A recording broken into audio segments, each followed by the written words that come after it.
दशहरारे पाइक क्रीड़ा वीर पाइक पुओं रणकौशल प्रदर्शन बजाय रही राजराजुड़ा अमलर परंपरा। ढेंकानाल जिला हिंदोल गड़जात अंचल दृश्य दशहरा अवसर में वीर पाइक पुओ देखाउछंती रणकौशल। बाड़ी खेल खंडा खेल सह शगड़ चक्कर खेल मुंडरे नड़िया फटेवा छाती रे पत्थर भांगिबा सह निया खेल भली अनेक विपदपूर्ण खेल प्रदर्शन करिसेंती आजिर पाइक पुओ।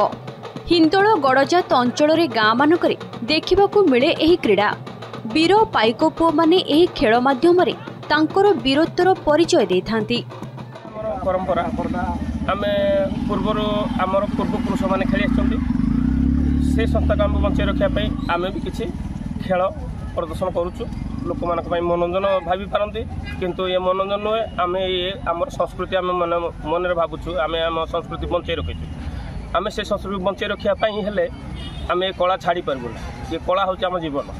आम क्षेत्रीय पुओ राजुड़ा अमल ये हाथ हथियार एवं जाए भी अच्छी यार परंपरा आम बजाय रखीचु। हूँ आम राजुड़ा अमल जो इंग्रेज मैंने पूरा भारत को ग्रासी देते से आम ओडिशा रे आसी ये क्षेत्रीय समाज मैंने बहिष्कार करते एवं सबुदिन ये फरेनर इंग्रेज माने भारत छाड़ी पलि जाते।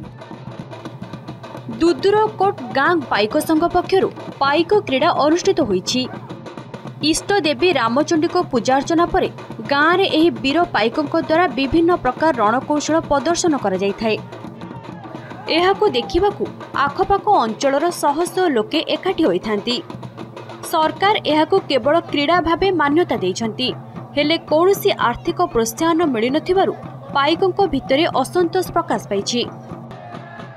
दशहरार 15 दिन पूर्व आमर प्राक्टिस हुए तापर आम माँ को सुमरणा कर खेल करूँ। आमर पाइक पुओ आम भय करूँ पछघुंचा ना वीर जाता आमर जीवन जाऊ लेकिन आम पछघुंचा के दबार ना। सरकार आमको आउ टे प्रशासन देले भी आम आग को आउ टे बढ़ू। परंपरा तो राजुड़ा आम चली आसी गड़जात समय ये परंपरा दुदुरगुड़वासी समस्त जानते राजुड़ा आमर ये परंपरा आम साहिर प्रसिद्ध पाइक खेल।